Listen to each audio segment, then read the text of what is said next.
नमस्कार दोस्तों। आज की वीडियो को शुरू करने से पहले मैं आप सभी को एक महत्वपूर्ण सूचना देना चाहती हूँ।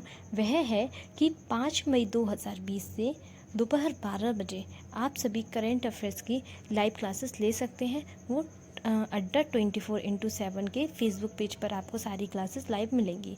अतः आप सभी अड्डा 24/7 का फेसबुक पेज ज्वाइन करें। और उसके अलावा एक महत्वपूर्ण सूचना यह है कि आज से 3 मई 2020 से द लर्नर अकेडमी द्वारा द लर्नर अकेडमी के चैनल पर सारी क्लासेस लाइव शुरू की जा चुकी हैं। कृपया आप उन्हें ज्वाइन करें और अपनी स्टडी को जारी रखें। धन्यवाद। आगे आप वीडियो को कंटिन्यू कर सकते हैं।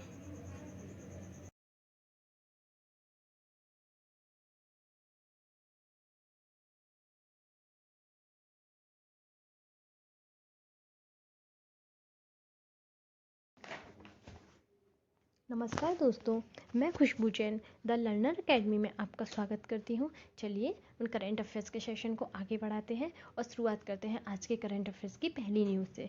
आज की पहली न्यूज़ है, मध्य प्रदेश राज्य सरकार ने जीवन शक्ति योजना शुरू की है। कौन सी योजना शुरू की है? जीवन शक्ति योजना। अब ये योजना शुरू की है तो ये क्यों की है, इसके अंतर्गत क्या होगा वो देखते हैं। इस योजना में राज्य की महिलाएं जो मध्य प्रदेश राज्य में निवास करती हैं वे महिलाएं मास्क बनाएंगी तथा इसके बदले में सरकार उन्हें 11,000 रुपये की प्रोत्साहन राशि प्रदान करेगी। तो अब ये योजना मध्य प्रदेश सरकार ने शुरू की है। चलिए मध्य प्रदेश की बात करते हैं। मध्य प्रदेश, यहाँ की कैपिटल क्या है? भोपाल। भोपाल में भारत का पहला ई वेस्टिंग क्लिनिक खोला गया था। यहाँ के सीएम है शिवराज सिंह चौहान। इसके अलावा मध्य प्रदेश में, ये मध्य प्रदेश के छतरपुर में भारत का पहला हीरा संग्रहालय स्थित है। और मध्य प्रदेश का इंदौर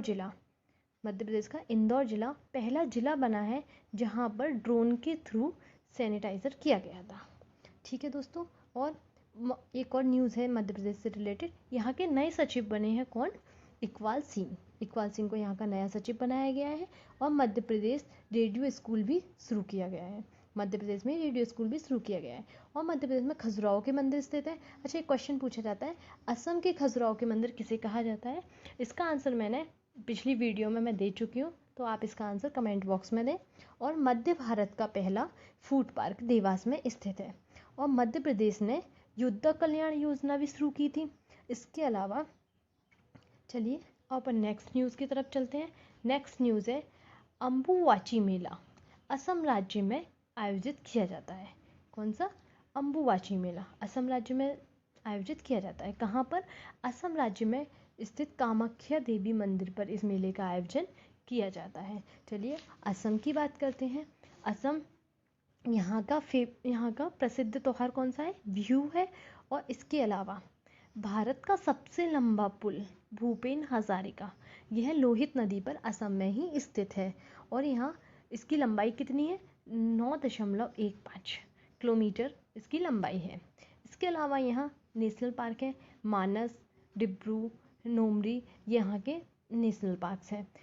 और यहाँ पर खेलो इंडिया का तीसरे संस्करण का आयोजन भी असम में ही किया गया था, जिसमें महाराष्ट्र जीता था कितने? 256 मेडल से। और ट्रांसपेरेंसी इंटरनेशनल रिपोर्ट आई थी, उसमें यह बताया गया था कि बजट बनाने वाला सबसे अच्छा तरीका, बजट बनाने का जो सबसे अच्छा तरीका है वो असम का ही है। और असम ने एक योजना भी शुरू की है जिसका नाम है धनवंतरी योजना। चलिए अपन नेक्स्ट न्यूज़ की तरफ चलते हैं। नेक्स्ट न्यूज़, सना मीर ने अंतर्राष्ट्रीय क्रिकेट से संन्यास ले लिया है। किसने? सना मीर ने। कहाँ से संन्यास लिया है? अंतर्राष्ट्रीय क्रिकेट से संन्यास ले लिया है। ये पाकिस्तान की है। चलिए अब सना मीर के बारे में देखते हैं अपन थोड़ा सा। सना मीर ये 100 विकेट तथा 1,000 रन बनाने वाली 9 महिलाओं की सूची में शामिल है। इसके अलावा ये टी20 टी20 खेलने वाली एशिया की पहली महिला क्रिकेटर बनी है। चलिए पाकिस्तान की बात करते हैं, क्योंकि ये पाकिस्तान से है। पाकिस्तान की कैपिटल है इस्लामाबाद और यहाँ की करेंसी है पाकिस्तानी रुपया। चलिए अब देखते हैं। अच्छा, पाकिस्तान के पहले पीएम पूछे जाए तो वो कौन है? लियाकत अली खान है। इसके अलावा यहाँ पहली महिला जज, कहाँ की? पाकिस्तान की पहली महिला जज सुमन कुमारी बनी है। अच्छा, पाकिस्तान से रिलेटेड एक और न्यूज़ अभी चल रही है, वो है हाल ही में पाकिस्तान ने कोविड-19 पर, किस पर? कोविड-19 पर सार्क देशों के स्वास्थ्य मंत्रियों की, जो सार्क देशों के स्वास्थ्य मंत्री हैं उनकी वर्चुअल कॉन्फ्रेंस की मेजबानी की है। ठीक है, तो अब सार्क की है, तो सार्क का फुल फॉर्म क्या होता है? South Asian association for regional corporation. इसका गठन कब हुआ? इसका गठन हुआ था 1958 में। इसका हेडक्वार्टर काठमांडू में है, नेपाल की काठमांडू में स्थित है। अच्छा, अभी मोदी जी ने क्या किया है? मोदी जी ने सार्क फंड शुरू किया है, जिसमें क्या 10,000 के साथ इसकी शुरुआत की गई है, 10 मिलियन के साथ। सार्क फंड की शुरुआत 10 मिलियन के साथ की गई है। अच्छा, सार्क में मेंबर ऑफ कंट्रीज कितने हैं? सार्क की 8 मेंबर कंट्रीज है, एशियन की 10 मेंबर कंट्रीज है, और बिम्स्टेक में 7 मेंबर कंट्रीज हैं। अच्छा, सार्क में 8 मेंबर कंट्रीज है, 8 मेंबर कंट्रीज के नाम क्या है?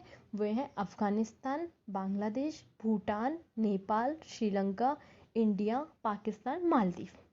ठीक है दोस्तों, चलिए अब अपन आगे बढ़ते हैं, अपनी नेक्स्ट न्यूज़ लेते हैं। नेक्स्ट न्यूज़ है पिच ब्लैक नाम का वायुसेना अभ्यास किन दो देशों के बीच में हुआ है? तो अभी किन दो देशों के बीच में हुआ है? ये हुआ है अपना भारत और ऑस्ट्रेलिया के बीच। कौन सा?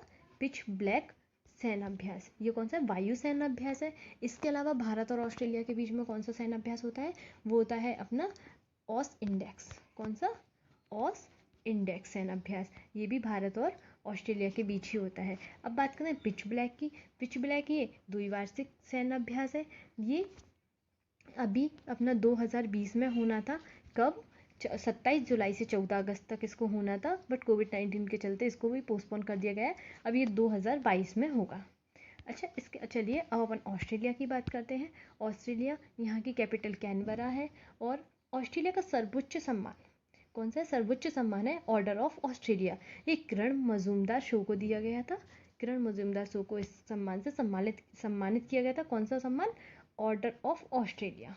और आईसीसी वुमेन्स चैंपियनशिप ट्रॉफी किसने? ऑस्ट्रेलिया ने जीती थी। सो भारत को हराकर इसको ऑस्ट्रेलिया ने जीता था। चलिए नेक्स्ट न्यूज़ की बात करते हैं। अपनी नेक्स्ट न्यूज़ है नीदरलैंड ने हाल ही में फुटबॉल सत्र को समाप्त करने वाला पहला यूरोपीय देश बन गया है। कौन? नीदरलैंड। चलिए नीदरलैंड की बात करते हैं। तो नीदरलैंड ने फुटबॉल सत्र को समाप्त किया है। ये नीदरलैंड की कैपिटल क्या है? एम्स्टर्डम है। इसकी करेंसी यूरो है, और यहाँ के पीएम मार्क रूट है। और नीदरलैंड की बात करते हैं, यहाँ पर ये नीदरलैंड इंटरनेशनल कोर्ट का हेडक्वार्टर भी नीदरलैंड के द हेग में स्थित है। इसके अलावा समलैंगिक विवाह को कानूनी दर्जा देने वाला पहला देश कौन सा बना है? अपना नीदरलैंड ही बना है।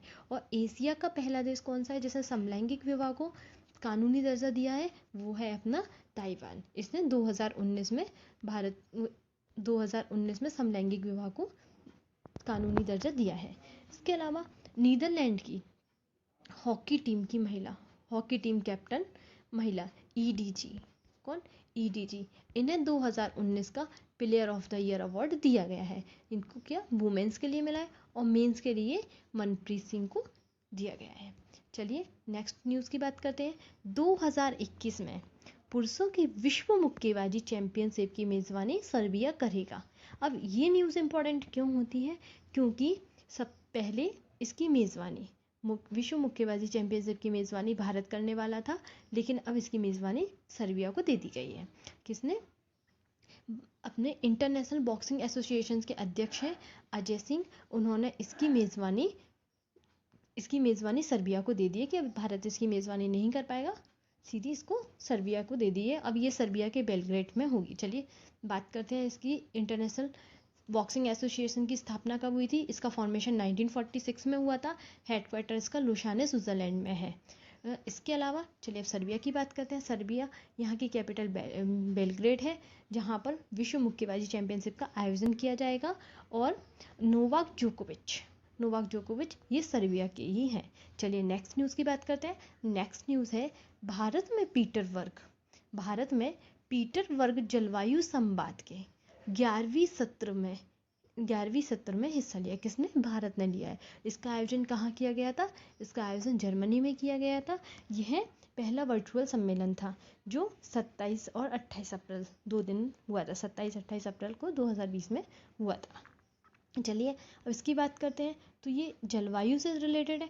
तो केंद्रीय पर्यावरण वन व जलवायु मंत्री कौन है? प्रकाश जावड़ेकर हैं। और राज्य मंत्री यानी पर्यावरण वन व जलवायु राज्य मंत्री कौन है? वो अपने बाबुल सुप्रियो हैं। तो जर्मनी की बात करते हैं। जर्मनी, यहाँ की कैपिटल है बर्लिन और करेंसी है यूरो। चलिए अब नेक्स्ट न्यूज़ की तरफ चलते हैं। नेक्स्ट, उत्तराखंड सरकार ने संपर्क दीदी नाम से मोबाइल ऐप लॉन्च की है। इसके अंतर्गत क्या होगा कि जो कोविड-19 के कारण अभी स्कूलों की तो छुट्टियां चल ही रही हैं, तो बच्चों की शिक्षा के लिए कि ताकि उन्हें घर बैठाल कर पढ़ाया जा सके, तो उत्तराखंड के शिक्षा मंत्रालय ने ये संपर्क दीदी नाम की मोबाइल ऐप लॉन्च की है। चलिए अब उत्तराखंड की बात करते हैं। उत्तराखंड, इसकी कैपिटल देहरादून है और देहरादून में पहला हेलीकॉप्टर सम्मेलन हुआ था। इसके अलावा जो अंतर्राष्ट्रीय योग महोत्सव का आयोजन किया गया था वह भी उत्तराखंड में किया गया था। 1 से 7 अप्रैल को ऋषिकेश में किया गया था। टिहरी वन, ये अपना भागीरथी नदी पर उत्तराखंड में स्थित है। और भारत का पहला नेशनल पार्क जिम कॉर्बेट, ये भी उत्तराखंड में स्थित है। यह भारत का पहला क्वारंटाइन नेशनल पार्क भी बना है। चलिए दोस्तों अपन नेक्स्ट न्यूज़ की तरफ चलते हैं। नेक्स्ट न्यूज़ है विश्व मलेरिया दिवस। विश्व मलेरिया दिवस 25 अप्रैल को मनाया जाता है तथा मलेरिया नाम की मलेरिया बीमारी कैसे होती है? यह मलेरिया मादा एनोफिलीज मच्छर के काटने से होता है तथा भारत ने एक लक्ष्य रखा है मलेरिया के लिए, यह कि 2030 तक वह मलेरिया को ख़त्म कर देगा। तथा पहली बार यह कब मनाया गया था? पहली बार मलेरिया दिवस 2008 में मनाया गया था। तथा रोनाल्ड रोस को 1902 में प्लाज्मोडियम नाम का परजीवी, उन्होंने क्या किया था? प्लाज्मोडियम नामक परजीवी की खोज की थी, जिसके लिए उन्हें नोबेल प्राइज़ मिला था। और इस बार की मलेरिया की थीम क्या थी? इस बार अपने मलेरिया दिवस की थीम थी zero malaria starts with me. ठीक है दोस्तों, चलिए अब नेक्स्ट न्यूज़ देते हैं। नेक्स्ट न्यूज़ है, हाल ही में नासा ने एक हाई प्रेशर का वीटल वेंटिलेटर विकसित किया है। तो वीटल का फुल फॉर्म क्या होता है? वीटल का फुल फॉर्म होता है ventilator intervention technology accessible local. चलिए दोस्तों अब इसके बारे में देखते हैं कि वेंटिलेटर क्या होता है। ये कोरोना पॉजिटिव जो कोरोना के पेशेंट होते हैं उनके लिए लॉन्च किया गया है। इसमें होता है, इसका विकास किया गया है। इसमें क्या होता है कि जो कोरोना के पेशेंट होते हैं जो कम सीरियस होते हैं उनको हाई प्रेशर वेंटिलेटर पर रखा जाएगा और जो ज़्यादा सीरियस होंगे उनको नॉर्मल वेंटिलेटर पर रखा जाएगा। चलिए दोस्तों अब अपन बात करते हैं नासा की फुल फॉर्म होती है national aeronautics and space organisation. इसका फॉर्मेशन हुआ था 1958 को। हेडक्वार्टर है वाशिंगटन DC में। धन्यवाद दोस्तों।